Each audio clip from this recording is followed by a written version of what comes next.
Hello and welcome to this presentation titled 9/11 Coincidence Theory. This is a critical examination of the official story surrounding what would become the foundational event for the new American century. You're probably wondering what the new American century is. Well, we'll cover that in just a bit here. First of all, there's a few things that you want to ask yourself before we get into this information. The first question would be, am I so loyal to a political party that it will affect my likelihood of acknowledging the factual information in this presentation? There are a couple questions I'd like you to ask yourself.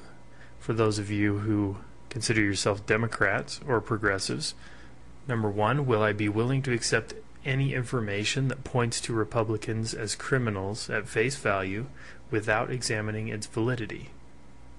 Or in other words, do you come in wanting to believe that this administration dropped the ball, or even worse, regarding September 11th? Do you have a predisposition to that viewpoint?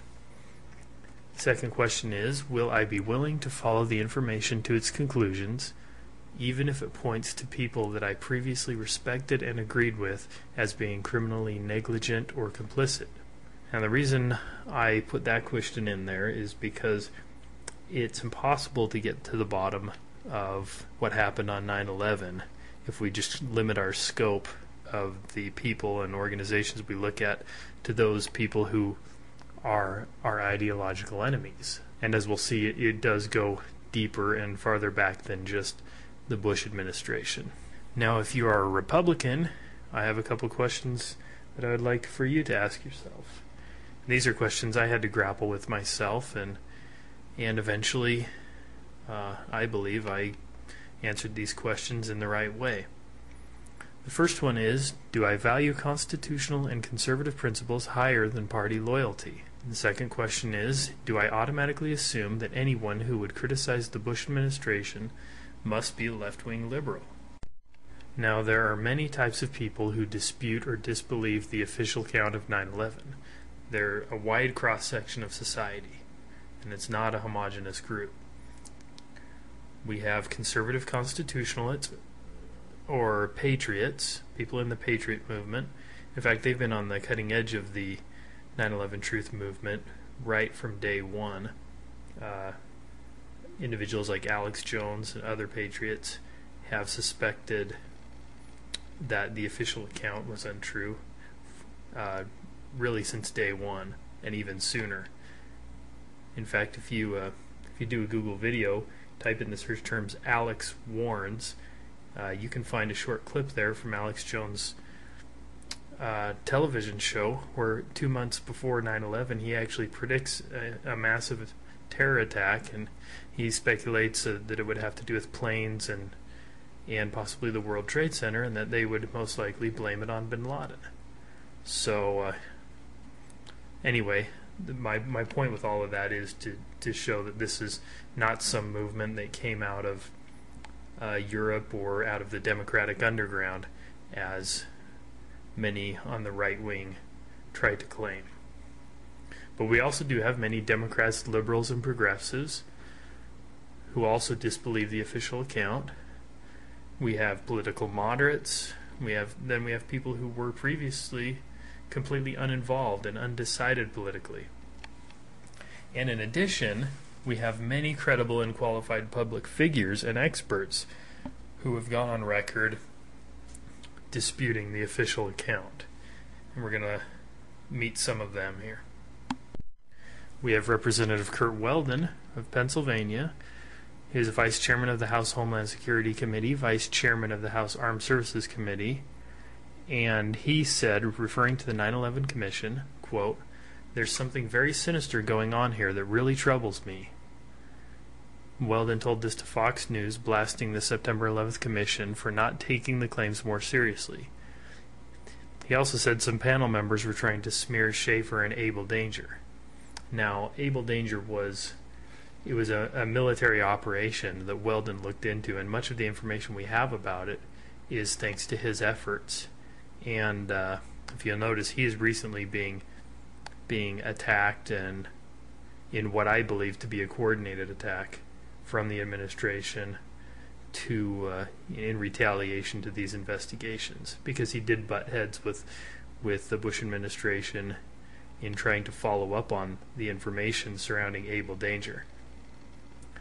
And Able Danger was a program that apparently involved many of the hijackers as double agents, but anyway, Weldon has effectively said regarding the September 11th Commission, he said there's something very sinister going on, and then he says, what has the September 11th Commission got to hide? That's from Fox News, August 28th of 2005. We have former Senator Max Cleland, who is a former administrator of the U.S. Veterans Administration, captain of the U.S. Army in Vietnam, and he was also a former member of the 9/11 Commission. And he has said, if this decision stands to limit access to White House documents, I, as a member of the Commission, cannot look any American in the eye, especially family members of the victims, and say the Commission had full access. This investigation is now compromised. We have Edward L. Peck, Deputy Director of the White House Task Force on Terrorism under Ronald Reagan, and he has joined as a signatory on a petition, a nationwide petition, which says, we want truthful answers to questions. As Americans of conscience, we ask for 4 things: an immediate investigation by New York Attorney General Eliot Spitzer, immediate investigation in congressional hearings, immediate attention to scrutinize and investigate the evidence, the formation of a truly independent citizens-based inquiry. And that is the petition that Edward L. Peck has put his signature on. So he is obviously very concerned about the official account and the lack of information or factual information that we're getting with regard to 9/11. Let's look at the statement of Dr. Paul Craig Roberts, yet another conservative former Reagan official. He was Assistant Secretary of the U.S. Treasury under Reagan, very conservative, and he has said, quote, we know that it is strictly impossible for any building, much less steel-columned buildings, to pancake at free fall speed. Therefore, it is a non-controversial fact that the official explanation of the collapse of the World Trade Center buildings is false. He also said, there are not many editors eager for writers to explore the glaring defects of the 9/11 Commission report. One would think that if the report could stand analysis, there would not be a taboo against calling attention to the inadequacy of its explanations. We have Catherine Austin Fitts, Assistant Secretary of Housing under George H.W. Bush, former Managing Director of Dillon Read and Company, and she has said, quote, the official story could not possibly have happened. It's not possible. It's not operationally feasible. The commission was a whitewash. And then she has also signed that petition that we spoke about earlier. Here we have a statement from Daniel Ellsberg, former military analyst for the RAND Corporation, most well known for leaking the Pentagon Papers to the New York Times in 1971. And he has said regarding 9/11, quote, there is no question in my mind that there is enough evidence to justify a very comprehensive and hard-hitting investigation of the kind we have not seen, with subpoenas, general questioning of people, releasing a lot of documents. There's no question that very serious questions have been raised about how much they knew beforehand and how much involvement there may have been. And he said that on a radio interview in July of 2006. Here we also have Philip J. Berg, Esquire. He's a former Deputy Attorney General for the state of Pennsylvania. And he said, quote, the official story of what actually took place on 9/11 is a lie. And he has also signed that petition, that nationwide petition calling for a new investigation. Now let's look at the statement of William Christensen. He is a 28-year CIA analyst. He's now retired, but he was a CIA analyst for 28 years, director of the CIA's Office of Regional and Political Analysis. And here's what he has said just recently. After spending the better part of the last 5 years treating these alternative 9/11 theories with utmost skepticism, I have devoted serious time to actually studying them in recent months, and have also carefully watched several videos that are available on the subject. I've come to believe that significant parts of the 9/11 theories are true, and that therefore significant parts of the official story put out by the U.S. government and the 9/11 Commission are false. And he also said, I now think there is persuasive evidence that the events of September 11th did not unfold as the Bush administration and the 9/11 Commission would have us believe. Then we have Colonel Robert Bowman, Ph.D., U.S. Air Force, retired. He was the director of the Advanced Space Programs development under Presidents Ford and Carter, U.S. Air Force fighter pilot with over 100 combat missions, and he also flew missions as an interceptor pilot, which gives him directly relevant expertise to what happened on 9/11. And he has a Ph.D. in aeronautics and nuclear engineering. And he has said, regarding 9/11, quote, a lot of these pieces of information taken together prove that the official story, the official conspiracy theory of 9/11 is a bunch of hogwash. It's impossible. I think the very kindest thing that we can say about George W. Bush and all the people in the U.S. government that have been involved in this massive cover-up is that they were aware of impending attacks and let them happen. That is high treason and conspiracy to commit murder. So some pretty strong words there. Now, the reason I show you all of these quotes is to kind of give you some background and break down this idea that somehow only kooks on the internet believe this type of thing. We have some very highly credentialed, highly credible people who have made some very strong and very public statements about this. And the first thing you're probably wondering is, why haven't I heard about any of this? Well, that's a good question. Because until the last few months, the 9/11 Truth Movement has literally not been covered hardly at all by the mainstream media, and just in the last few months it's gotten so big that they've had to cover it, but they kind of do it in a manner that, well, really trivializes it. But the funny thing is, if it was really so trivial, they wouldn't be covering it, as they didn't for a long time. Okay, so all the people who look at this information almost all come away with a few things, and they don't agree on everything. And the 9/11 Truth Movement is not a homogenous community. There's a lot of disagreement, but here are some of the things that just about everybody does have in common. Number one, an awareness of the grave threat to the Constitution and the American way of life. Now, I've seen professors like Dr. Barrett and Jim Fetzer, who are kind of left-leaning professors, or they have been traditionally, and they still are in a lot of ways, but I'm hearing these guys talk about the Constitution and protecting it, and it's not just lip service. They really are aware of the threat to our basic American system. And so in that way, I think that this is a movement that cuts across party and ideology. And number two, we almost all come away with an understanding of the way that our media has been manipulative and complicit in the cover-up of this information. And number three, a renewed commitment to hold our elected officials accountable to the law and basic moral principles. And most importantly, a strong desire to do something. So before we launch into the real meat of the information and evidence here, there are a couple of things I want to get out of the way.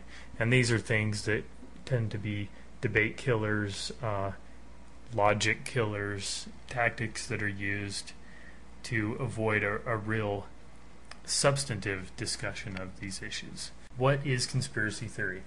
Well, according to Webster's Online Dictionary, a conspiracy is a secret agreement between two or more people to perform an unlawful act, a plot to carry out some harmful or illegal act, or a group of conspirators banded together to achieve some harmful or illegal purpose. Or in other words, the members, the individuals involved in a conspiracy. So that's your definition. A conspiracy theory, then, would be a hypothesis or explanation of observed facts or events which relies on conspiracy as the explanation. Although it is a perfectly legitimate logical exercise when observing coordinated events, the term conspiracy theory has been stigmatized in popular culture and therefore has a sensationalist effect when used. Those who refer to people who question the official story of events as conspiracy theorists use this terminology for its sensational effect, to stigmatize and discredit the individual and avoid logically addressing the facts. When we're faced with observations of facts or events that appear to be coordinated, there are two approaches to explain them. Now, conspiracy theory, as we've already seen, is the idea that the apparent parallels of chance are a result of coordination, or the idea that when you see multiple things working together to bring something to happen, that you just logically think that there must be some force or some coordinated effort behind those events. Or coincidence theory is the idea that those apparent parallels are a result of pure chance. The problem with coincidence theory is that because it relies on chance, it becomes less likely to correspond with reality each time it is employed to explain corresponding events. In certain situations, conspiracy theory is obviously the more logical choice, given the probabilities. For example, the official explanation of 9/11 is a conspiracy theory, by definition. It begins with the presumption that a conspiracy, or a group of two or more individuals, in this case bin Laden and the 19 hijackers, must have been responsible. This is a perfectly logical exercise, since it would be preposterous to assume that all the impacts at all three buildings within the space of 2 hours were pure coincidence, or in other words, that they were accidental crashes. Everybody who was paying attention when the events of September 11th were unfolding, the minute we saw that second plane hit that tower, everybody knew that it was a coordinated attack and that it was no longer just an accidental occurrence. You know, that was a possibility with the first plane hitting. Well, the minute you saw that second plane hit the tower and you assumed that it was an attack, guess what? You were a conspiracy theorist. And there's nothing wrong with that, because it's logical. It would have been ridiculous to assume that two planes happened to crash into those two towers and then the Pentagon just by pure chance. Unfortunately, the official story, after using conspiracy theory to explain the coordination of the hijackings themselves, relies heavily on coincidence theory to explain a host of other observed facts regarding 9/11. Now keep in mind that coincidence can be perfectly plausible to explain isolated events, but when you continue to rely on it to explain more and more observations of a particular event or series of events, its plausibility goes down because of the laws of probability. The official story relies upon coincidence theory. It does this in two primary ways. Number one, by specifically attributing certain observations which were integral to the success of the attacks to coincidence, or to coincidental and unfortunate incompetence. Or number two, as is far more common, it uses conspiracy theory or coincidence theory by simply not addressing certain observations at all, and thereby implying that they are the result of chance occurrence and are not relevant or worthy of scrutiny. Let's look at some areas of facts where coincidence theory is relied upon by the official explanation. One big area of these facts is the sudden global and symmetrical collapses of 3 steel high-rise buildings at the World Trade Center due, purportedly, to localized asymmetrical damage and fires. Now keep in mind, no steel frame high-rise building has ever experienced global collapse due to structural weakening from fire, which is what the official story attributes those collapses to. And this has never happened before nor since 9/11. And yet we're told to believe in the coincidence theory that this happened 3 times in one day on 9/11. Another area of coincidence theory is the multiple military air defense drills simulating hijacking of planes and building impacts which facilitated the 9/11 attacks both by confusing and diverting air defenses. Now, these drills were being conducted on the morning of September 11th during the actual time when the attacks were occurring, and they very much enabled those attacks to be successful.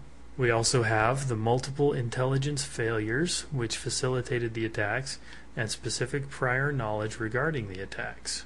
And then we also have the history and nature of the individuals designated as Al-Qaeda and their connections to the CIA, MI6, and Pakistan's ISI, as well as the strategic use of these operatives by Western intelligence agencies in several global conflicts as recently as Bosnia.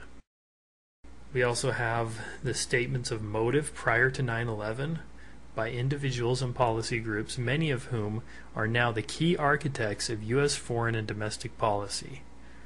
We also have the widespread political opportunism surrounding 9/11 and efforts to implement long-standing foreign and domestic policies and strategies based on 9/11 and the threat of Islamic terrorism. Now, in each of these cases alone, coincidence would be an improbable explanation. When considered in totality, it is so astronomically unlikely as to be practically impossible. We will examine some of these areas in detail, but by no means exhaustively. Please do your own research. And to that end, I have a website located at www.utah911truth.com. And I have a lot of information on there, but I link to a great deal more information, and I tried to link to just the best sources of information, places that don't engage in speculation, and I also have links to a lot of the good 9/11 documentaries and a lot of the really substantive presentations by people like Dr. Stephen Jones and Kevin Ryan.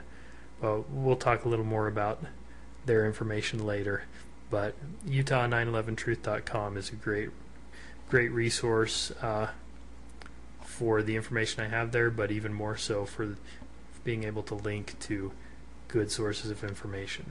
Another thing we need to get out of the way before proceeding is the issue of the burden of proof. One thing I find when I talk to people about 9/11, they always want to know, okay, well, if what we've been told isn't true, then who did it and how did they do it? And they want names, they want all the details. Well, if anyone comes to you claiming to have all the details and of exactly who did it and how it was done, don't trust that person, because the fact is there is a lot we don't know.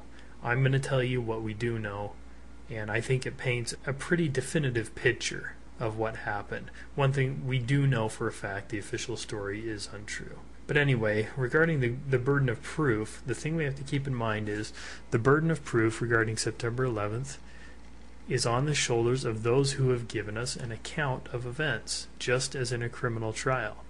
Now, if you went into a criminal trial, and let's say you have a prosecutor and you have a defendant who is accused of the crime of conspiracy, well, it is that prosecutor's burden to prove his account of events, or to prove that the defendant is guilty.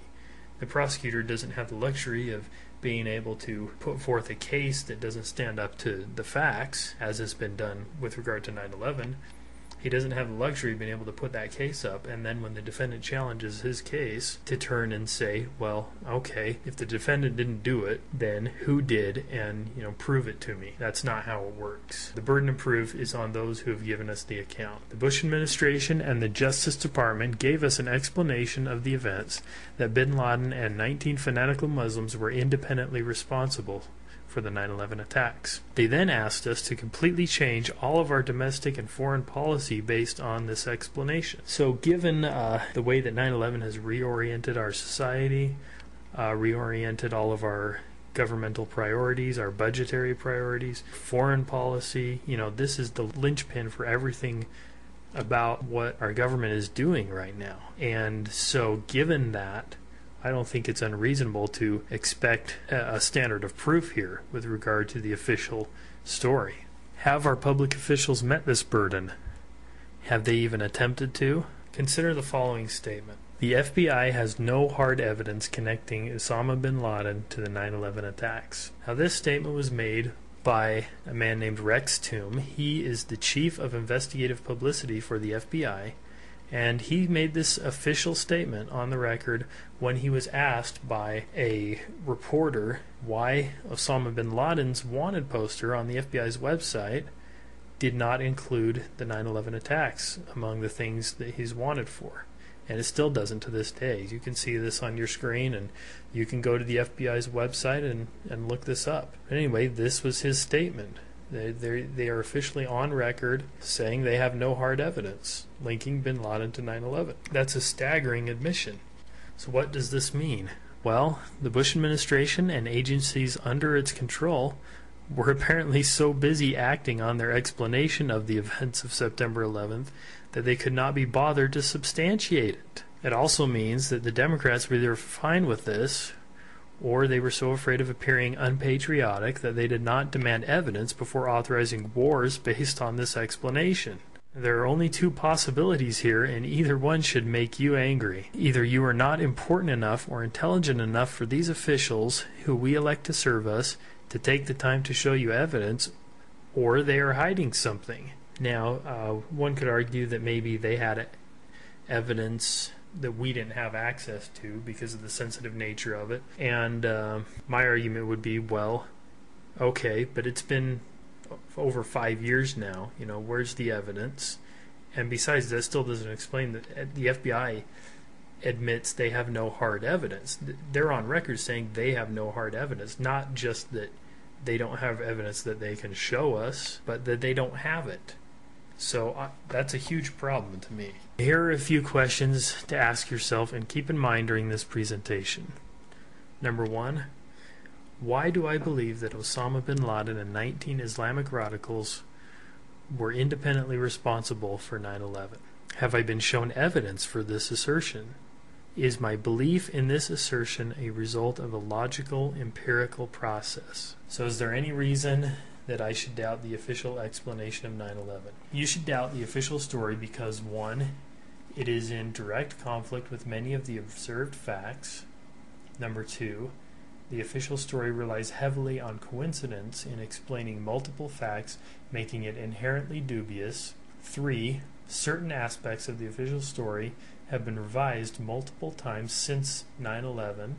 Four, the official story does not explain or attempt to explain many of the observed facts and events. And five, the official story or the 9/11 Commission report was formulated by those without either the incentive or disposition to be objective, honest, or exhaustive. Okay, so let's look at that first area of facts that the official narrative is in direct conflict with or fails to explain. Number one, the destruction of the World Trade Center. First of all, we have to establish what is the official explanation of the collapses of World Trade Center buildings 1, 2, and 7. There have actually been at least 4 accounts for the collapses of the Twin Towers that have been at one point or for certain purposes considered the official explanation. These are number 1, the initial FEMA report, number 2, the Silverstein-Weidlinger report.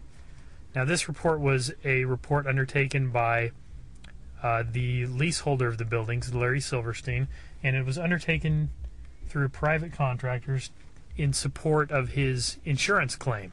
He had a $3.5 billion insurance claim, and he actually claimed the 2 towers as separate events, so his claim ended up being a $7 billion insurance claim, and he undertook this report in support of that. And interestingly enough, it came to some very different conclusions from what the other reports came to, and there are probably some things that we could assume about why those conclusions were different. There is also the findings of the 9/11 Commission, which did deal with the collapses to an extent, and this is the origin of what we call the pancake effect, or the idea that the floors kind of pancaked as the trusses failed. The floors are pancaked from one to another, and this gradual momentum of all these floors pancaking is what caused the global collapse.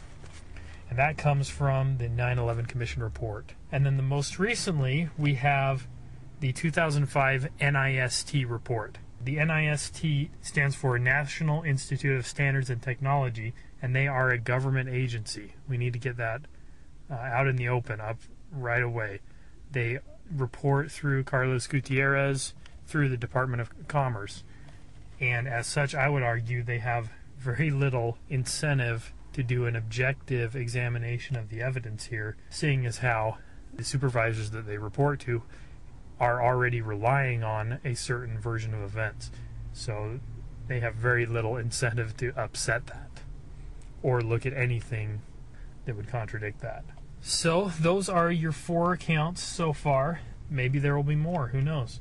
But the important thing to remember about these 4 accounts is, although they don't differ in every respect, they do differ substantially in the explanations for the collapses, enough that they are all mutually exclusive. They can't all be true, and that's important to recognize. Many people discussing the collapses of the buildings on both sides of the 9/11 debate are still caught up in discussions based on these earlier reports, creating a great deal of misunderstanding. We will deal only with the most recent and most widely accepted hypothesis, which is the one issued by the National Institute of Standards and Technology in 2005, the NIST report. So let's look at exactly what the NIST explanation for the collapses says. Quote, NIST's hypothesis is that the towers collapsed ultimately due to the fires they suffered. As the fires burned, the building's steel core columns buckled and shortened. This shifted more load to the building's perimeter columns, which were already affected by the heat of the fires, and caused them to give way under the increased stress. It is important to note that NIST's theory is, quote, essentially a fire theory. That's going to be a key factor here. And it relies on the combination of fire and the increased stress from the weight of the floors above the impact zones, which in this case were 12 and 28 floors, depending on the tower, to initiate that collapse. Now, let's look at some of the things that the NIST report does not do. Number 1, the NIST report does not claim that jet fuel melted steel, but only that the fires weakened the steel enough to initiate collapse under the stress from 12 and 28 floors.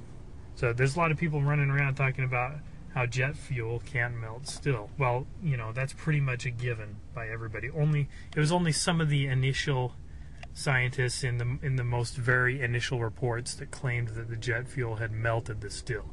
But all of the serious work that has been done with regard to these collapses on both sides acknowledges that the jet fuel could not have melted the steel, but they simply maintain that it weakened the steel enough to cause collapse. And that's important to set the record straight on that, so that we're not caught up arguing something that nobody is maintaining. NIST report also makes no mention of molten metal found at the collapse site in the weeks and months after 9/11, and as described in numerous reports.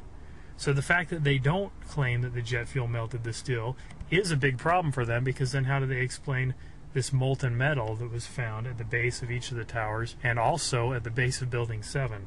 Dr. Jones has a hypothesis that does explain that, and if you want to get into that in more detail, I'm going to tell you here shortly where you can find some information on his hypothesis, but I'm not going to address it here in detail. The NIST report only attempts to explain the events which lead to collapse initiation.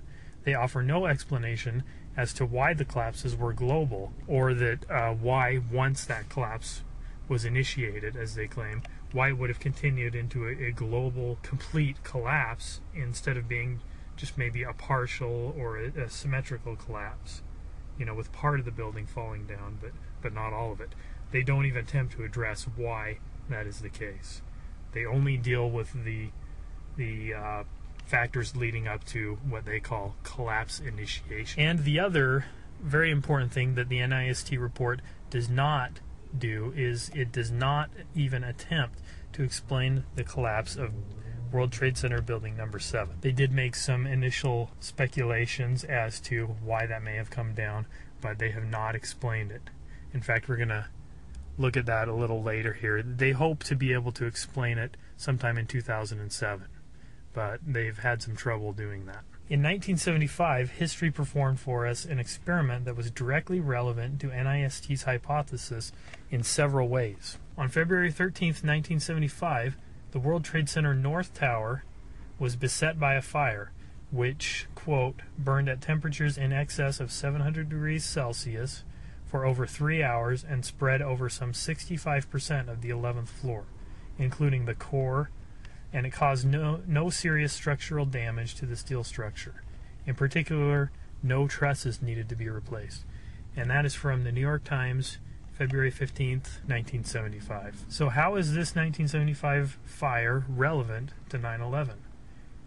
It's relevant because the main factors to which NIST attributes, quote, collapse initiation were present in this incident, which did not result in even a partial collapse or even damage to the steel that would require replacement. We had fires of 1275 degrees Fahrenheit or 700 Celsius, which would be comparable to the most favorable estimates of temperature to the official story, and which are well in excess of the temperatures which NIST itself found evidence for, and also well in excess of the likely temperatures according to Kevin Ryan's thermodynamic calculations, which estimated a maximum temperature on 9/11 in the towers of about 600 Fahrenheit. Okay, so if his calculation is correct, that would put these fires on 9/11 as actually being much lower in temperature than the 1975 fire, and that is also consistent with the temperatures that NIST, the highest temperatures that they found actual evidence for in steel. The other critical factor that we have present in the 1975 fire is a whopping 99 floors of weight above the affected area, as opposed to 12 and 28 floors on 9/11. So this fire occurred at the 11th floor, and it burned, from everything we can tell, at much higher temperature. It enveloped the core, and here we have 99 floors of weight above the affected area, providing stress on the affected columns and members, and we don't have even a partial collapse.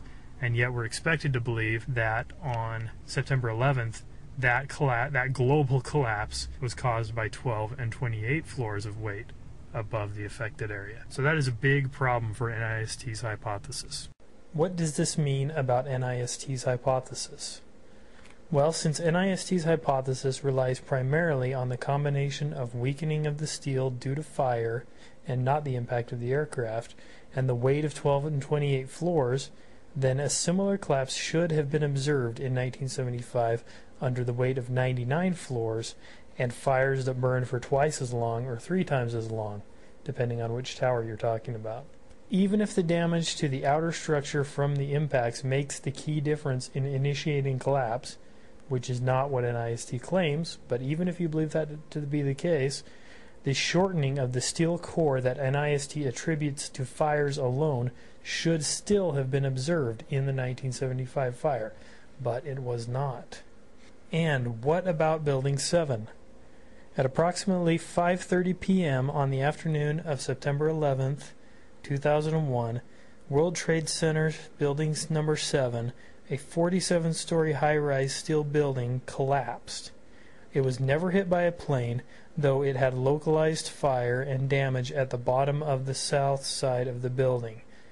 This was pretty minor damage, but there was damage from the falling of the debris of the 2 towers. Also, Building 7 had an asymmetrical support structure, which further decreases the possibility of seeing a symmetrical collapse like the one we saw, and the asymmetrical nature of the damage being just on the very bottom south side, you would also expect then to see maybe a tipping over towards that side, some sort of asymmetrical collapse, but not a straight down collapse like the one we saw. Now, Building 7 collapsed in a perfect symmetrical fashion at near free fall speed into its own footprint. Those are all key attributes of controlled demolition. In fact, they're the goals of controlled demolition. Now, what explanation of Building 7's collapse have we been given? The 9/11 Commission completely disregarded the collapse of Building 7.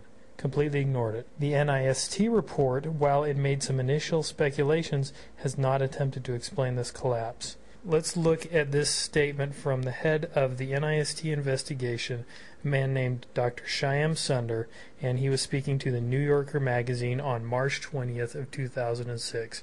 And he said, "Truthfully, I don't really know. We've had trouble getting a handle on building number 7. I would submit that they are having trouble getting a handle on it because they are restricted to the hypotheses that are consistent with the official story.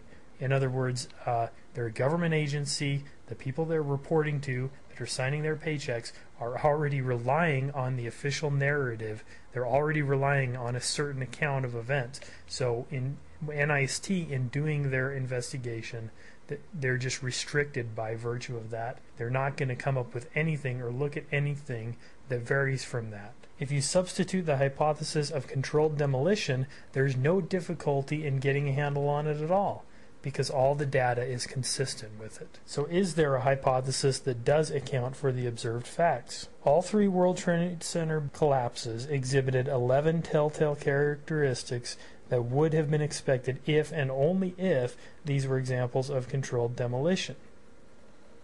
Since these characteristics had only been observed previously in cases of controlled demolition, then the most logical hypothesis to begin with would have been controlled demolition. Now, several of the live television reports on September 11th reflected this logical assumption. One in particular I remember was the live coverage on CNBC, which is an NBC-owned cable network that covers the financial markets. I was watching this at the very time, and I remember seeing this exact footage live. I did manage to dig up the video clip, but because it's on YouTube, I wasn't able to include the video of it in the presentation. It's so low quality and it's hard to extract the video into the right format. This was clearly the way the structure is collapsing.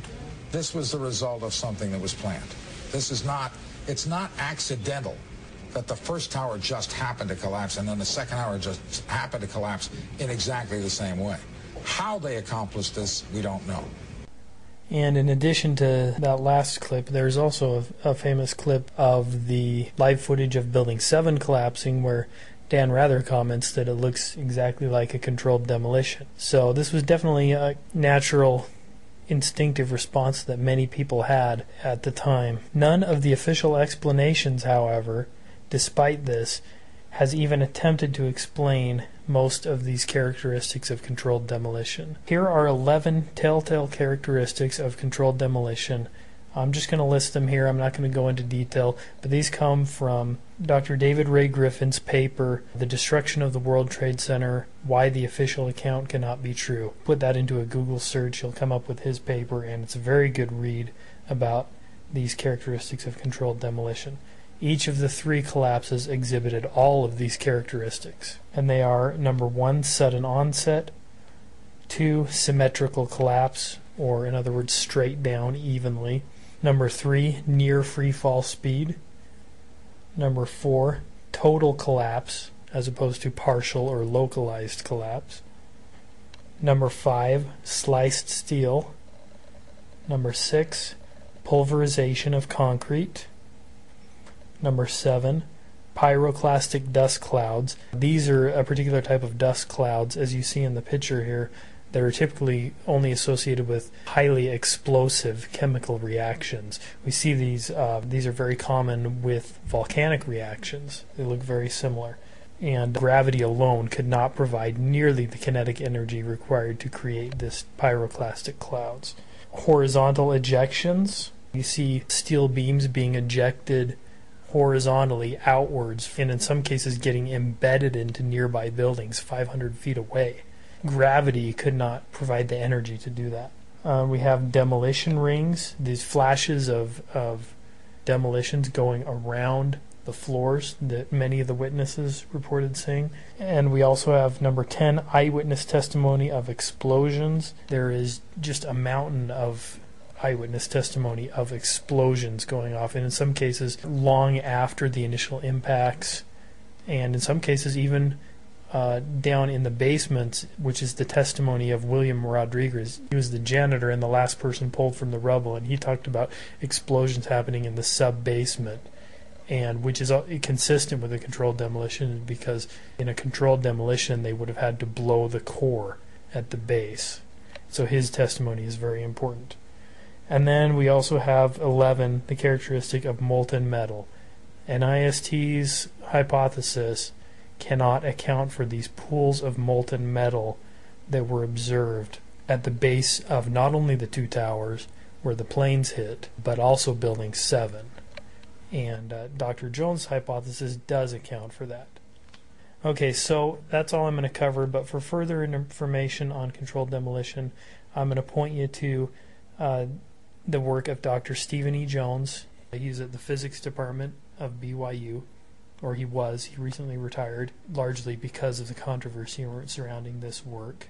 And Kevin Ryan, who is a chemist. He was a former manager at Underwriters Laboratories, which is a company which was involved with NIST's report. They did some of the testing for some of the steel models, and Kevin Ryan was a manager there, and he was in close contact with the people working on those models, and he was fired for raising questions about their findings and pointing out some of these problems with and inconsistencies with the official story, and even the observations that UL was finding in these model tests were not consistent with what NIST was claiming. And he wrote a letter, brought that up, he went public, and he was fired as a result. So, but both of these experts, as well as Jim Hoffman, who is a software engineer and a mathematics and polymer chemistry expert. He's written software simulations having to do with engineering and polymer chemistry. His website is WTC7.net, and there's a lot of good information there about the collapses and controlled demolition. Also, for further information on controlled demolition, there are two very good documentaries that have come out recently. One is called Improbable Collapse, The Demolition of Our Republic, and you can find more information on this at www.911truth.org, and the video is also available on Google Video. If you type in a search, it's up there for free. And 9/11 Mysteries Part 1, Demolitions, that is also available on Google Video and or for sale, the DVD at Infowars.com. Okay, let's look at the second area of observed facts that the official narrative is in direct conflict with or fails to explain. This would be 9/11 air defenses, drills, confusion, and contradiction. So where were the air defenses on September 11th? There are some major problems with the response of our air defenses. Number one, standing protocols that would have prevented the attacks were not followed. Number two, at least 6 separate drills or war game scenarios were being run on the morning of September 11th during the time of the attacks. These drills included the insertion of fake radar inputs and had the effect of confusing and distracting first responders, as well as diverting available aircraft away from the area. Number three, the Pentagon has changed their account several times and was actually suspected by the 9/11 Commission of falsifying and withholding information, even to the extent that the 9/11 Commission considered criminal charges. And number four, what were the orders spoken of by Secretary of Transportation Norman Mineta in his testimony before the 9/11 Commission? Okay, let's look at the intercept protocols. Remember that intercept does not necessarily mean to shoot down. Intercept protocols involve a series of graduated response steps, with the shoot down being the last resort. But up until 2 months before 9/11, it was always within the power of generals in place. Felt necessary, they did have that authority to order a shoot down. It is standard operating procedure to scramble jet fighters for any one of the following situations. Number one, an aircraft goes off course. Number two, radio contact with it is lost. Or number three, the transponder is turned off. On 9/11, the 4 hijacked aircraft met not just one, but all 3 of these criteria. Between September 2000 and June 2001, interceptors were scrambled 67 times.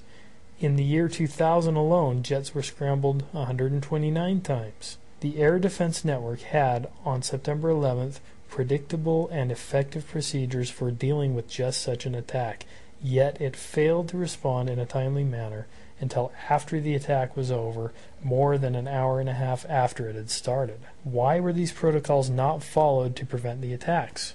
Well, let's look at some of the reasons why. One big reason why the attacks were not prevented by our air defenses, the confusion from at least 6 separate drills or war games being run at the time of the attacks, which simulated hijackings of planes as well as planes impacting into buildings. And then we also have possible stand-down orders. Let's look at these war game drills first.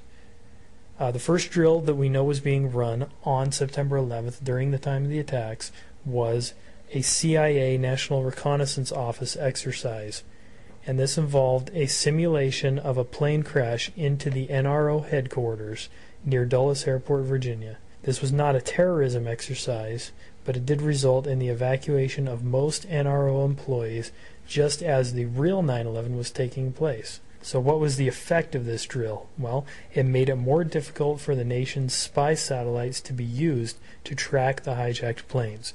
And this was reported by the Associated Press, October 21st of 2002. The next drill that we had going on the morning of 9/11 was called Vigilant Guardian. Now this drill simulated very closely the hijackings of 9/11. And the effects of this drill were that top NORAD personnel were confused. They were not sure if the 9/11 hijackings were, quote, real world or exercise. And this was reported by Aviation Week in Space Technology on June 3rd of 2002. Drill number 3, Northern Vigilance. Now this drill was planned months in advance. It involved deploying fighter jets to locations in Alaska and northern Canada. The effects of this drill were that it ensured there would be fewer fighter planes available to protect the East Coast on 9/11. Confusion from simulated information fed into radar screens was also a result of this drill. In other words, because of the drills going on, the people at NORAD, and you can hear this borne out by the tapes that were recently released and covered by Vanity Fair, and you hear the people saying, I think this is an input, or they'll be saying, I've never seen so much real world during an exercise. They had an exercise going on that simulated hijackings, so when they saw these real hijackings, you can imagine the confusion, not knowing whether it's part of the drill, not knowing whether it's a fake hijacking being inserted into their radar. And the tapes bear this out. Again, this confusion enabled the attacks. Okay, there were other drills on 9/11 which have been referenced and reported on, but few, if any, operational details have been made available. One of these is called Vigilant Warrior. This was reported by Richard Clark in his book Against All Enemies. We also have Northern Guardian, which was reported on by the Toronto Star, December 9th of 2001. We don't have much detail about that drill either. And then we have another drill which was not an air defense drill. It was called Tripod 2, and this was a biowarfare exercise scheduled for September 12th of 2001.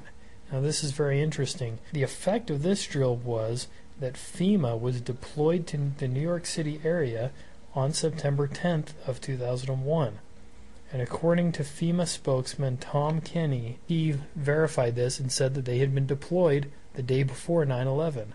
Just conveniently, and then they were there and sprung into action when the attacks happened. This comes from a Dan Rather interview with Tom Kenny on September 12th of 2001.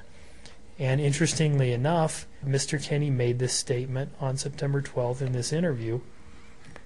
And when he made this statement, FEMA quickly denied it and said that he had just got his dates mixed up.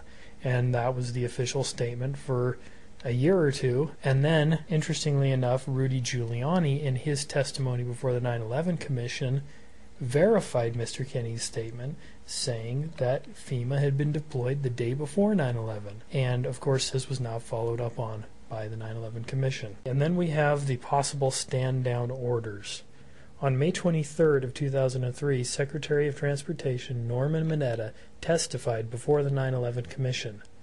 During his testimony, he stated that he arrived at the Presidential Emergency Operations Center underneath the east wing of the White House at approximately 9:20 a.m. Now, this was during the time when Flight 77 would have been heading towards the Pentagon. Vice President Richard Cheney and other staff were already present in the center, with Mr. Cheney clearly in command. Mineta described a conversation that took place between Mr. Cheney and an unnamed young man regarding orders that had been given before Mineta's arrival. During the time that the airplane coming in to the Pentagon, there was a young man who would come in and say to the vice president, the plane is 50 miles out, the plane is 30 miles out. And when it got down to the plane is 10 miles out, the young man also said to the vice president, do the orders still stand? And the vice president turned and whipped his neck around and said, of course the orders still stand. Have you heard anything to the contrary? Was this a stand-down order? If not, why was Flight 77 not intercepted? What were those orders? And despite the fact that this testimony directly contradicted Vice President Cheney's testimony about his location at the time, the 9/11 Commission did not investigate further. So here you have two witnesses. One witness before your commission says Vice President Cheney is at this location at such and such time, and Vice President Cheney himself says he isn't. Now, rather than see this glaring contradiction and follow up on it, the commission actually simply just ignored it, and then they even went so far as to completely omit Norman Mineta's testimony from their final report. But we know that the testimony was given because it was aired live on C-SPAN, and there's tons of video copies out all over the web. You can look that up, just do a Google and you'll find it. There are some other lingering questions about the air defenses, such as why was a new chairman of the Joint Chiefs of Staff instruction given in June 2001 requiring the intercept orders be issued by Secretary of Defense Rumsfeld personally. This was changed in June of 2001, 2 months before the attack, and this is Chairman of the Joint Chiefs of Staff Directive number 3610. And this is also available on the web, just look it up. This directive superseded earlier directive dated February 18th of 1997 and, quote, stripped commanders in the field of all authority to act with regard to intercept of hijacked aircraft. So here we have 2 months before 9/11, the Secretary of Defense, the Joint Chiefs of Staff, taking that discretion which military generals had always had to issue shoot-down orders and to make the determination on these intercept protocols, taking that out of the hands of these generals in place and putting it solely in the hands of the Secretary of Defense 2 months before 9/11. Another lingering question we have to deal with here. Why were the fighter planes that reached Washington 7 minutes after the crash of Flight 93 told by the mission commander, quote, negative clearance to shoot down the aircraft over the nation's capital? And this was reported on in the congressional hearings on the 9/11 Commission report on Friday, July 31st, 2004. And it's also included in some of the NORAD tapes that were released. You can hear them talking about negative clearance to shoot down. So that's another question that needs to be investigated. Now let's look at some of the falsification and contradictions regarding air defenses. Some staff members and commissioners of September 11th panel concluded that the Pentagon's initial story of how it reacted to the 2001 terrorist attacks may have been part of a deliberate effort to mislead the Commission and the public. Suspicion of wrongdoing ran so deep that the 10-member Commission, in a secret meeting at the end of its tenure in the summer of 2004, debated actually referring the matter to the Justice Department for criminal investigation. And this was reported on by the Washington Post, August 2nd of 2006. So this is just coming out now. Thomas H. Keene, who was the head of the 9/11 Commission, said, quote, we to this day don't know why NORAD told us what they told us. It was just so far from the truth. It's one of those loose ends that never got tied. Well, Commissioner Keene, former Governor Keene, The fact that that loose end never got tied, whose fault is that? You were head of the commission. It's 2 years later, and now you're just now telling us that you thought the Pentagon was deliberately misleading you, and you did nothing about it? This 9/11 Commission report has absolutely no validity, no integrity, and it's not reliable at all. According to the Commissioner's own statements, this is just ridiculous. Okay, more information of falsification and contradictions. Senator Dayton from Minnesota, he pointed out in congressional hearings on July 31st of 2004 that if the timeline of air defense response as promoted in the 9/11 Commission report is correct, then the timeline presented repeatedly by NORAD during the previous 2 years was completely wrong. Yet now no one at NORAD is willing to comment on their own timeline. Senator Dayton said, quote, "This is just unbelievable negligence. It doesn't matter if we spend $550 billion annually on our national defense if people don't pick up the phone to call one another. And this was not an occasional human or failure. There is nothing but human error and failure to follow established procedures and to use common sense." NORAD's commission's testimony 20 months later covered up those truths. They lied to the American people, they lied to Congress, and they lied to your 9/11 Commission to create a false impression of competence, communication, coordination, and protection of the American people. Now, Senator Dayton here is correctly identifying these contradictions and what seems to be a ridiculous amount of competence, but I have to disagree a little bit here in his conclusions. First of all, that it was merely incompetence. At what point, when you see such ridiculous failures and such widespread systematic failures, do you begin to suspect maybe it's more than just coincidental incompetence? Okay, I think that's a question we need to ask. And number two, his conclusion that the reason they lied was to create the impression of competence, I have to strongly disagree. Incompetence is exactly the impression they want to purvey. The idea of incompetence only serves the purpose of getting to call for bigger budgets, etc. And it, distracts from the fact that there may be something that went on that was much worse than incompetence, at least at key high-level positions. Okay, now let's move on to the third area of observed facts that the official narrative is in direct conflict with or fails to explain. This would be the creation, foreknowledge, and facilitation of Al-Qaeda. The first thing we need to understand, first question we need to ask and have answered is, what is Al-Qaeda? Shortly before his untimely death, former British Foreign Secretary Robin Cook told the House of Commons that, quote, "Al-Qaeda is not really a terrorist group, but a database of international mujahideen and arms smugglers used by the CIA and Saudis to funnel guerrillas, arms, and money into Soviet-occupied Afghanistan." This was reported by Pierre and Henri Bunel in November 20th, 2005, also in the Wayne Madsen Report and World Affairs Delhi. Okay, let's look at the history of Al-Qaeda, or the database. That's the rough English translation of the word Al-Qaeda. Operation Cyclone of 1986 to 1992. The CIA and MI6, or British intelligence, recruit and train more than 100,000 militants to help fight Afghan jihad against the Soviet Union. In the late 1980s, Pakistan's Prime Minister Benazir Bhutto, feeling the Mujahideen network has grown too strong, tells President George H.W. Bush, quote, "You are creating a Frankenstein." However, the warning goes unheeded. Thousands of Mujahideen fighters return to their home countries after the war is over and engage in multiple acts of violence.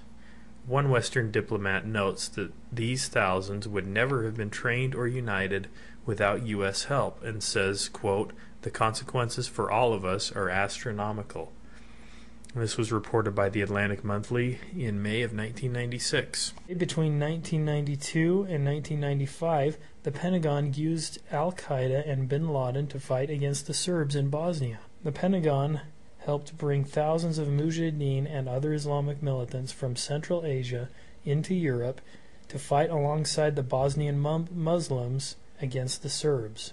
This is reported on by The Spectator of September of 2003. Bin Laden played a key organizing role in this effort. This was reported by the Los Angeles Times, October 7th of 2001, and as a result, the Balkans became a safe haven and staging area for Islamic terrorism. Also reported on by the Washington Post, Los Angeles Times, in November of 2005, and then again in October of 2001. So this is pretty well established fact. Our intelligence agencies, the Pentagon has used Al-Qaeda in several conflicts all over the world when we needed a reason to kind of stir up trouble and then go in. So that we'd have a reason to go in against the Serbs. Okay, more history of Al-Qaeda. The CIA and MI6 were running an Al-Qaeda training camp until as late as 1995. The training at Derunta mainly involved the manufacture and the use of explosives by terrorists. This is from a French DGSE report dated January 9th, 2001. According to this same DGSE report, the Derunta al-Qaeda training camp passed from the control of the CIA to bin Laden in 1995. The classified documents that Bill Clinton's National Security Advisor, Sandy Berger, was charged with removing from the National Archives involved an alleged bombing plot by Ahmed Rassem, an al-Qaeda operative who trained at Derunta. What was Sandy Berger covering up by stealing and destroying these documents? You remember that famous incident where he went into the National Security Archives and he reportedly accidentally walked out with some sensitive documents, and he returned most of them, but a few he just unfortunately couldn't find. Well, they had to do with this Al-Qaeda training camp, and I strongly suspect, as do many others, that he was covering up for some direct complicity on the part of the Clinton administration and in facilitating Al-Qaeda. So for those of you who thought I was just going to sit here and rip on Bush and be a Democratic cheerleader, sorry, it goes way deeper. In fact, it goes back, the direct complicity in creating Al-Qaeda goes back all the way to the Carter administration with one of his officials, Zbigniew Brzezinski. Alright, so probably a lot of people would say to themselves at this point, so we used Al-Qaeda as intelligence assets. Okay, we used them to fight the Soviets, we used them in Bosnia, but then they turned against us, right? Well, let's look at what Michael Chossudovsky has said. Now, he is an economics professor, and he's a consultant to developing countries.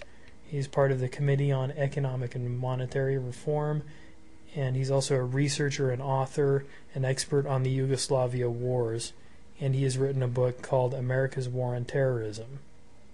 Let's look at what he has said about this idea that Al-Qaeda turned on the CIA after the CIA created them. He says, a blatant example of media distortion is the so-called blowback thesis. Intelligence assets are said to have gone against their sponsors. What we've created blows back in our face. The blowback thesis is a fabrication. The evidence amply confirms that the CIA never severed its ties to the Islamic militant network. Since the end of the Cold War, these covert intelligence links have not only been maintained, they have become increasingly sophisticated. So what is the ISI? The Inter-Services Intelligence, or ISI, is the largest and most powerful of the three main branches of the intelligence agencies of Pakistan. During the Soviet-Afghan War of the 1980s, the CIA enhanced the covert action capabilities of the ISI.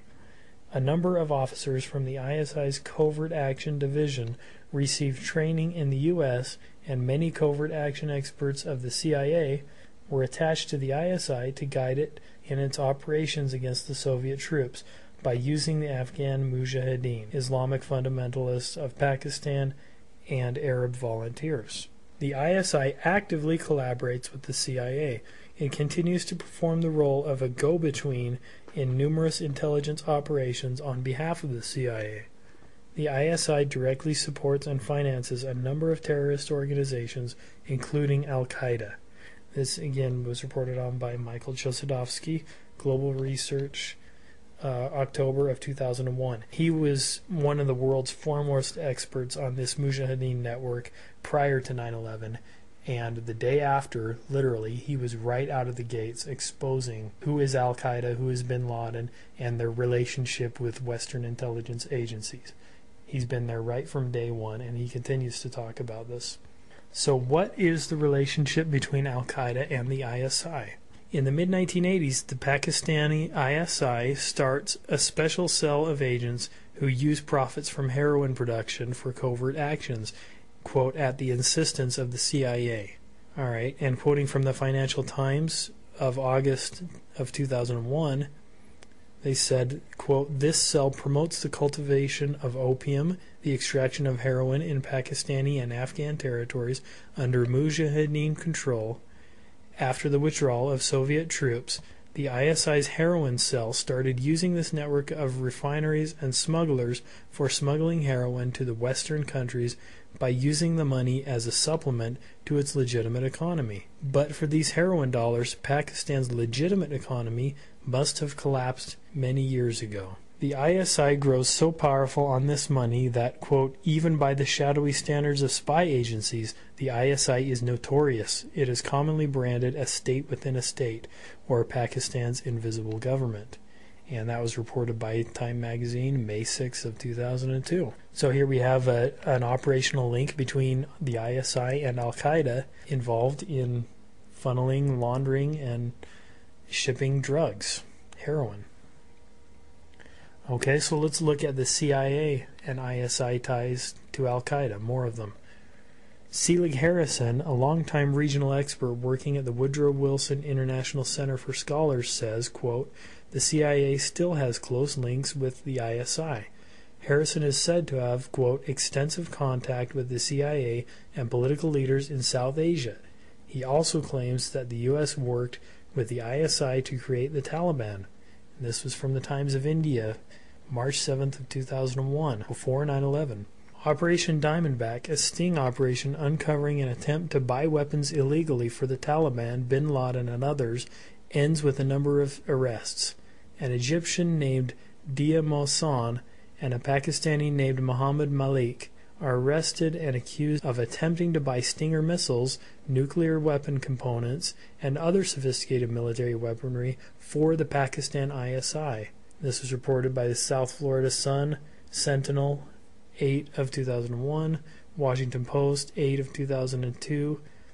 Malik appears to have had links to important Pakistani officials, and Mohsen claims a connection to a man, quote, who is very connected to the Taliban and funded by bin Laden. Okay, so there's all sorts of links, all from the ISI to the CIA to Al-Qaeda and all throughout. Here we have some more evidence of operational ties between the CIA, the ISI, and Al-Qaeda. Osama bin Laden was treated at an American hospital in Dubai from July 4th to July 14th of 2001.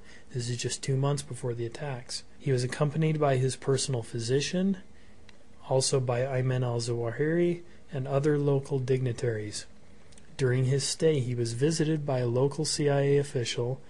This CIA operative was called back to CIA's McLean, Virginia headquarters July 15th, so immediately after this visit. This was reported by Elizabeth Bryant, Le Figaro, a French newspaper, and it was also picked up by UPI, United Press International, and reported in July of 2001. So, to summarize all of this, well, it means that Al-Qaeda is nothing more than a network of Mujahideen terrorists, or radicals, that were trained, funded, and utilized over the past 30 years by the CIA, ISI, and Britain's MI6. This funding and cooperation with Al-Qaeda is documented to have continued long after the end of the Afghan-Soviet conflict, and is documented to have continued to as recently as July 2001, 3 months before the 9/11 attacks. In fact, I've got to do a little update on this. I've recently been reading some evidence, again from Professor Chosadovsky, that there's actually solid documentation that the Pentagon used Al-Qaeda Mujahideen operatives as late as August of 2001 and used them in the Macedonian Civil War. So the connections go all the way up to literally a month before the attacks. What does all of this mean? Well, all of this documentation of cooperation between the CIA, Al-Qaeda, and the ISI should directly affect how we interpret the information that we are about to go over in the next few slides. So keep in mind these well-documented connections continuing to as late as within weeks before the attacks. Keep that in mind as we look at these next slides. In these next slides we'll cover the funding of the September 11th attacks, the active obstruction of investigations into Al-Qaeda operatives prior to September 11th, and the facilitation of the alleged hijackers. Now, the way that the news media has reported this and the way that our public officials have reported this, they would have you believe that this is all just widespread incompetence, and we can't operate, so we've got to have lots more funding and create these big widespread homeland security bureaucracies because our intelligence agencies can't coordinate with each other. That's why it happened. But again, keep in mind all the evidence we just went over of all the documented connections. When you keep that in mind, then you have to begin to question some of this stuff and say, well, maybe this is not just incompetence. Let's look at the financial ties, the financial sources of funding for the hijackers. Shortly before 9/11, the head of the ISI, a man named General Mahmoud Ahmed, wired $100,000 to the lead hijacker Mohammed Atta. This was confirmed by the FBI investigation and Indian intelligence officials tracing the financial ties of the hijackers. This was reported by the Wall Street Journal October 10th of 2001, as well as the Times of India August 15th of 2002. In the week leading up to 9/11, General Ahmed was in the U.S. and met with the Pentagon, National Security Council, CIA Director Tenet, and other unspecified White House officials. On the morning of 9/11, General Ahmed was at a breakfast meeting on Capitol Hill hosted by Senator Bob Graham and Representative Porter Goss, the chairman of the Senate and House Intelligence Committees. Now, despite all of this information, the 9/11 Commission report had the audacity to claim, quote, "We have seen no evidence that any foreign government or foreign government official supplied any funding." This is from the 9/11 Commission report on page 172. Well, what more evidence do they need? Now, given what we have already established about ISI's nature as a traditional funding intermediary between the CIA and Mujahideen terrorists, this evidence raises serious questions not only about Pakistan's involvement, but the involvement of the CIA. It certainly deserved to be addressed by the 9/11 Commission. Now let's look at the facilitation of the 9/11 attacks. We have one report here. Were the 9/11 hijackers trained at the Pensacola Naval Air Station? As many as 4 of the 19 suspected hijackers participated during the 1990s in the base's flight training program for foreign military trainees, according to reports in the Washington Post and Newsweek magazine, and also reported by the Pensacola News Journal, September 17th of 2001. The students are instructed in everything from warfare specialty training to air navigation, meteorology, and land-water survival, according to the Pentagon. Local military officials refused to comment on the media reports. They referred calls on the subject to the FBI, which also refused to comment. Then we have more facilitation regarding the visas. We have the head U.S. consular official told to issue visas to Mujahideen terrorists. Michael Springman, head U.S. consular official in Jeddah, Saudi Arabia, claims that during the period he is, quote, repeatedly told to issue visas to unqualified applicants. He turns them down, but is repeatedly overruled by superiors. Springman loudly complains to numerous government agencies, but no action is taken. He is fired, and his files on these applications are destroyed. Springman said, quote, "What I was doing was giving visas to terrorists, recruited by the CIA and Osama bin Laden to come back to the United States for training to be used in the war in Afghanistan against the then Soviets. The Jeddah consulate was run by the CIA and staffed almost entirely by intelligence agents. This visa system may have continued at least through 9/11, 15 of the 19 9/11 hijackers received their visas through this exact embassy in Jeddah, possibly as part of this program. This was reported on by the BBC, November of 2001, July of 2002, and Fox News, July of 2002. Okay, we have more evidence of facilitation of the 9/11 attacks. 2 of the Al-Qaeda hijackers were tracked by the CIA and allowed to enter the U.S. prior to 9/11. In January of 2000, the CIA tracked 2 of the alleged hijackers of Flight 77 to a secret Al-Qaeda summit in Malaysia, then looked on as they re-entered America. Al-Hazmi and Al-Mahidar then lived openly in the United States, using their real names, obtaining driver's licenses, opening bank accounts, and enrolling in flight schools until the morning of September 11th. This was reported by Newsweek. Let's move on to some more facilitation of the September 11th attacks. Here we have a case of White House obstruction of the bin Laden investigation.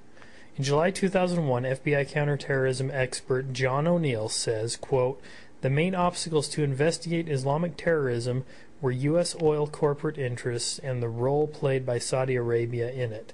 End quote. He adds, quote, "All the answers, everything needed to dismantle Osama bin Laden's organization can be found in Saudi Arabia." End quote. On August 22, 2001, John O'Neill resigned from the FBI because of repeated obstruction of his investigations into Al-Qaeda. This is reported by the New Yorker, January 14th of 2002. On August 23, 2001, O'Neill began his new job as head of the security for the World Trade Center and was later killed in the 9/11 attacks. O'Neill speculated about the reasons for which his investigations were obstructed. However, hindsight and evidence that has come to light give us a better perspective on this obstruction. Could the CIA and White House have been protecting their operatives? Okay, so let's move on to motive, disposition, and opportunism before and after September 11th. Now, the information we have seen to this point destroys the official theory and its explanations, or lack thereof, based on coincidence and incompetence. Since it is impossible to explain the events of 9/11 without relying on a conspiracy theory of some sort, we must now ask ourselves 3 questions. What sort of conspiracy was capable of causing these attacks, given the preceding information? 2. Who had the motive and disposition to do so? 3. Who has obstructed efforts to investigate 9/11? Well, let's first look at disposition. History shows indisputably that both governments in general, as well as the United States government specifically, have engaged in false flag attacks for war provocation or to shape public sentiment. Now, a false flag is a term that comes from naval warfare, and it means an attack where you would fly a false flag, of an opposing army or faction. In other words, it's an attack that is intended to appear that it is being launched by another party than the one that is actually conducting the attack. Say I'm a German naval warship and I want to attack an American warship, but I want them to think that they're being attacked by a British warship. So I would go ahead and fly the British flag up my flagpole, and that's the origin of the term false flag. Now let's look at some historical evidence, some pretty well documented and well agreed upon incidents of these sort of false flag attacks and war provocations in history. And we're just going to mostly look at recent history here. We could go back a lot further if we wanted. We could look at things like Nero burning down Rome and blaming it on the Christians, things like that.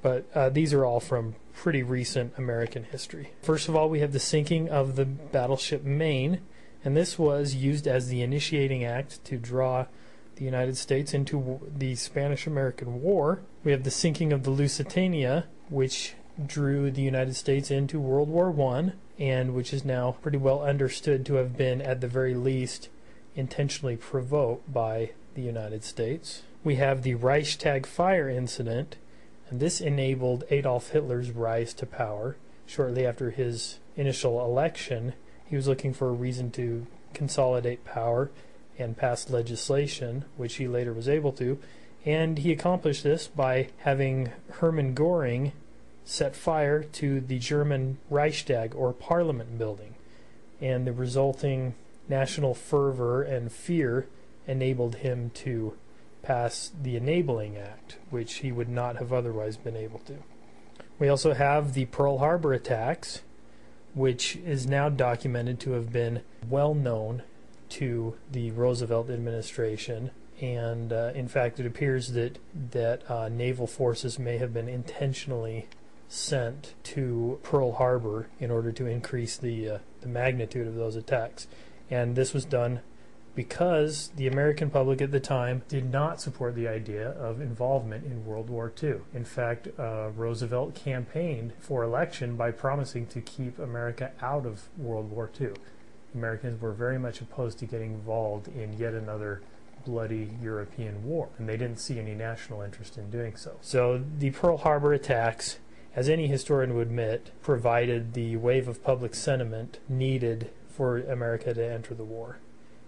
And now we do have solid documentation that it was known ahead of time. And if you want to do more research on that, there's plenty of it available on the web. One really good book on the subject is called Day of Deceit, and I cannot remember the author's name, but that is the title of the book. We also have Operation Ajax, which was a CIA operation which staged terrorism in Iran with the intent of overthrowing the president of Iran, Mohammad Mossadegh, who was a very pro-Western, westernized, anti-communist leader of Iran. He was very moderate. But the problem with Mossadegh was that he refused to give British Petroleum an absolute monopoly over Iran's oil. He started to have these crazy ideas of Iran being sovereign and independent and strong and have a vibrant, independent economy. And as a result, the CIA used false flag acts of terrorism that were then blamed on Mossadegh in order to have him imprisoned. And then, of course, we have Operation Gladio, and this is documented by Daniel Ganser in his book NATO's Secret Armies. But these were NATO operations in Europe that were false flag acts of terrorism against civilians, and they were designed to sway public sentiment in several European countries, including Italy, by blaming these attacks on leftists and communists. We have Operation Northwoods from 1962. Now this was an operational plan devised by the Joint Chiefs of Staff during the Kennedy administration. It was signed off on by the Joint Chiefs of Staff, including Lionel Lemnitzer, who actually signed the document. And this plan was green-lighted and it was set to go operational. Fortunately, Kennedy himself put the brakes on and then, as a result, fired Lemnitzer. But what this plan was a systematic campaign of false flag terrorist attacks, and the purpose, as openly stated in these documents, and these are now declassified and available all over the web, ABC reported on them, and the purpose of these false flag acts of terrorism was to provide a, quote, helpful wave of public indignation, end quote, and therefore justify an attack on Cuba. And some of the things that they planned to do were to crash airliners, blow up airliners, attack U.S. military bases. I mean, there's a whole gamut of different false flag attacks that they planned to use to blame on Cuba so that we could justify invasion. In addition, we have the use of Al-Qaeda Mujahideen network to create crisis and pretexts for intervention throughout the Middle East and the Balkans. So anyway, that is just some of the evidence for the disposition towards false flag terrorism on the part of the United States government that is very well documented. Let's look at some more evidence of disposition. Let's try and pin this down to specific agencies if we can. Let's look at this quote here from a man named Vern Lyon, who is a former CIA operative and who went public in the documentary Secrets of the CIA. He said, quote, "The CIA is a state-sponsored terrorist association. They don't look at people as human beings. They are nothing but pieces on a chessboard." Okay, so here we have it from a former CIA employee operative, and he comes right out and says it. The CIA is a state-sponsored terrorist association. Let's move on to motive here, now that we've discussed disposition. Now, there's an old saying that comes from Roman law, qui bono, which means who benefits.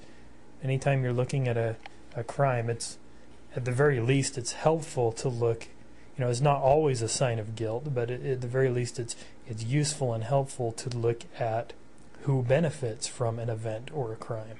Well, we have this organization called the Project for a New American Century.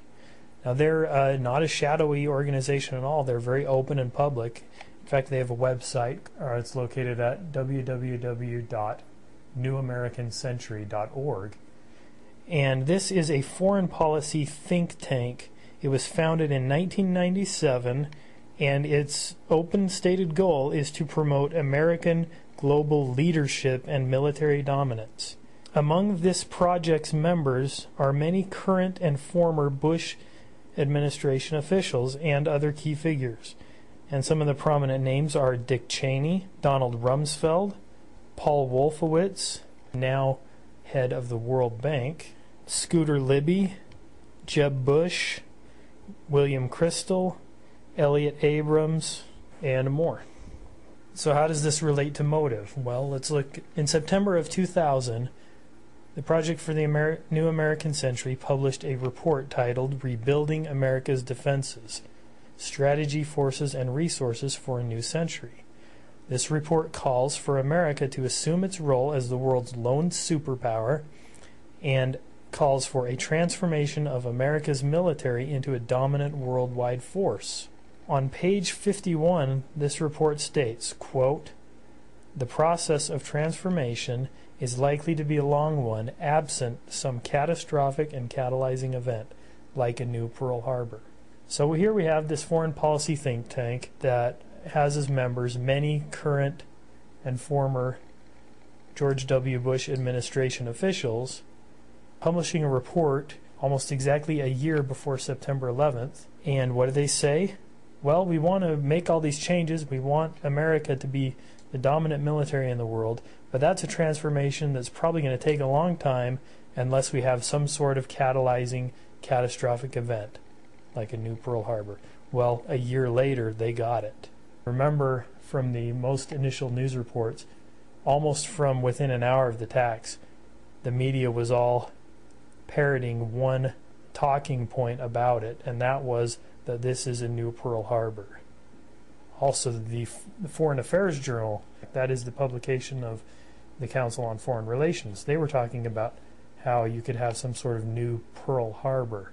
The fact that we see that talking point, and if you want to do something really interesting, just go to the Internet Archive, type in a Google search for Internet Archive or Wayback Machine, and this is a website that has saved web pages going back about 7-8 years. So if you go back to the New York Times or the BBC web page from the day of September 11th, and you can see these headlines, and all of these publications have the same terminology. It says a new Pearl Harbor. Well, I don't think that's a coincidence that we had PNAC using that same terminology a year before, talking about how it would help them accomplish their purposes, and then a year later when the attacks happen, that is the media talking point throughout the whole media. Personally, I just can't accept that as being a coincidence. Let's look at some more possible motives for the September 11th attacks. Motives and benefits. And let's look at some of those possible motives by advocates of globalization. In their 2005 report, Building a North American Community, the Council on Foreign Relations calls for a common currency for North America and common security border between the USA, Canada, and Mexico. They're talking about literally shifting the borders from where they are now, the borders between Canada and Mexico, and having a common security border. This was published in 2005 at roughly the same time when the Security and Prosperity Partnership Agreement was signed by President Bush, Vicente Fox, and the Prime Minister of Canada. Now, this 2005 report invokes the events of September 11th at least 8 separate times in justification for these steps towards political globalization, which would undermine U.S. national sovereignty and the rule of constitutional law. And the reason it would undermine constitutional law is because, well, we're creating a North American Union here, and it's not being done by bringing in new territories, which is what used to happen in the past with new states and as the United States expanded. It's being done by signing these administrative agreements, and it's circumventing the constitutional processes of government. And one of the stated goals in this report is actually to expand the jurisdiction of the NAFTA courts that were set up so that they have even greater jurisdiction and effectiveness in the United States, or in what will be the North American Union. So anyway, the fact that this report that calls for this, that was published in 2005, it invokes the September 11th attacks so many times as the justification, means that here we have a potential motive by a very powerful organization. Let's look at some more motive on the part of advocates of globalization in their own words.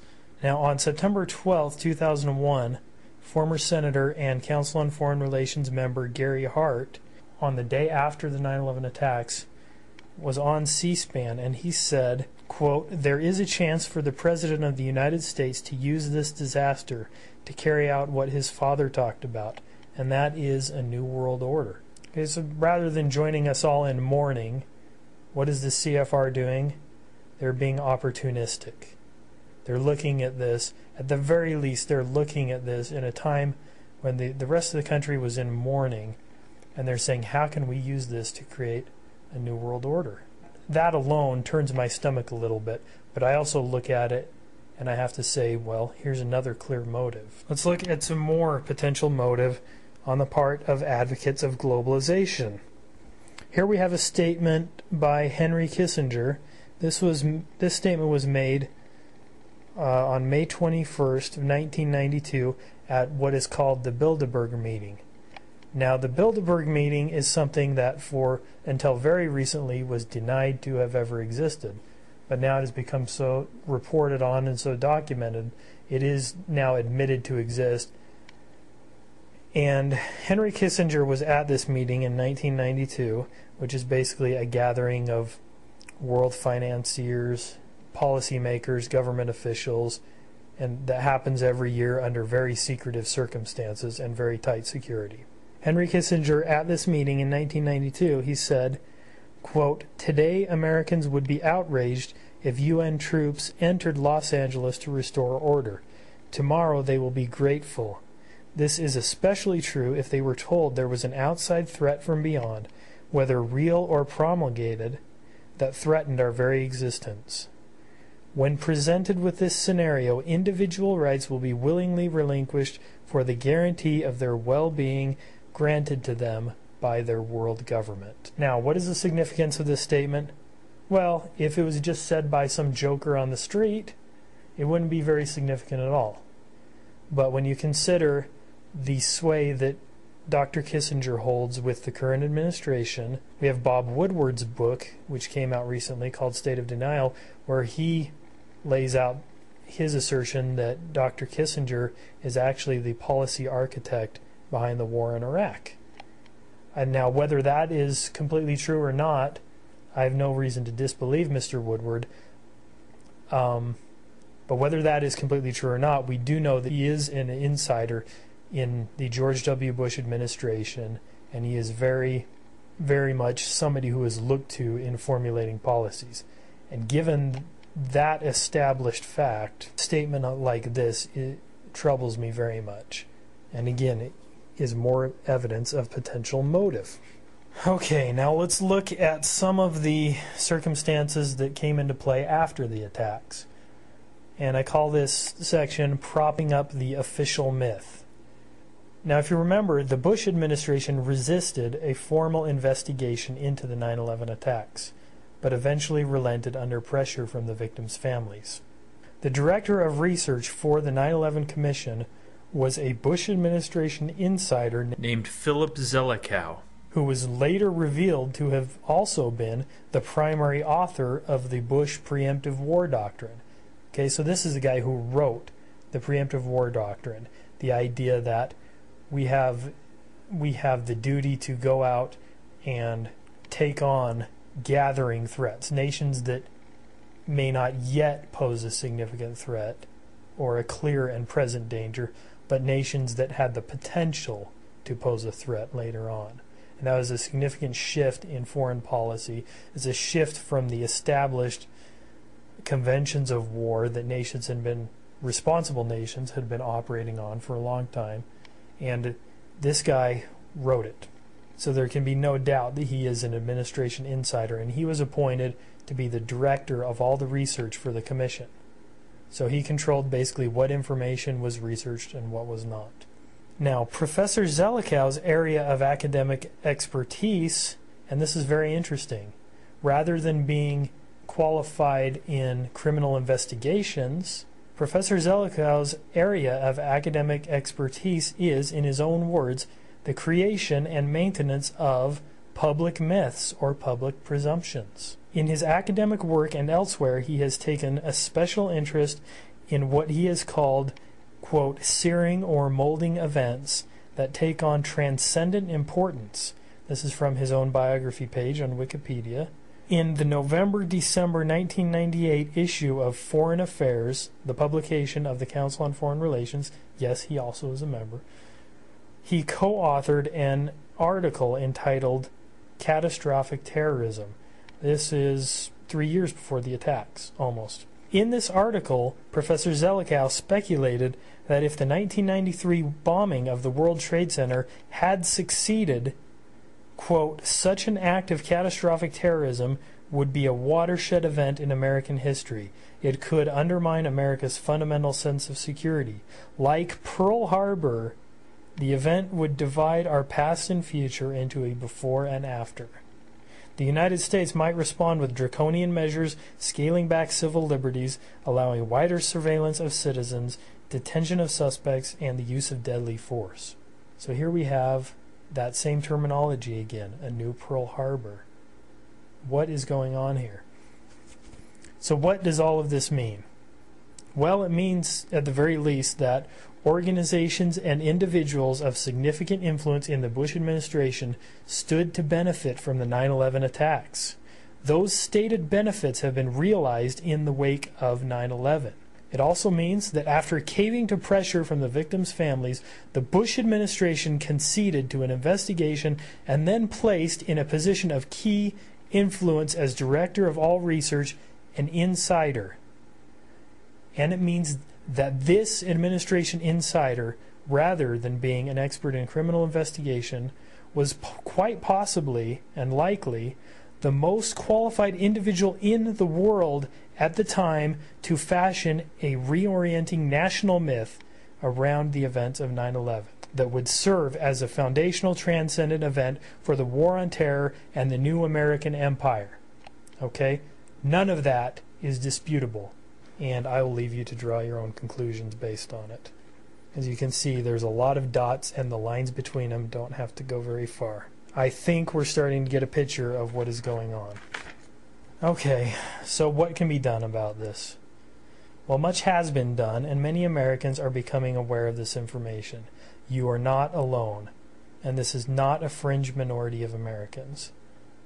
According to an October 14th New York Times CBS News poll, 81% of Americans distrust the official account of 9/11, with 53% saying that the administration is, quote, hiding something, and 28% saying that they are, quote, mostly lying. Only 16% of respondents said that they believe the Bush administration is, quote, telling the truth about 9/11 and their foreknowledge.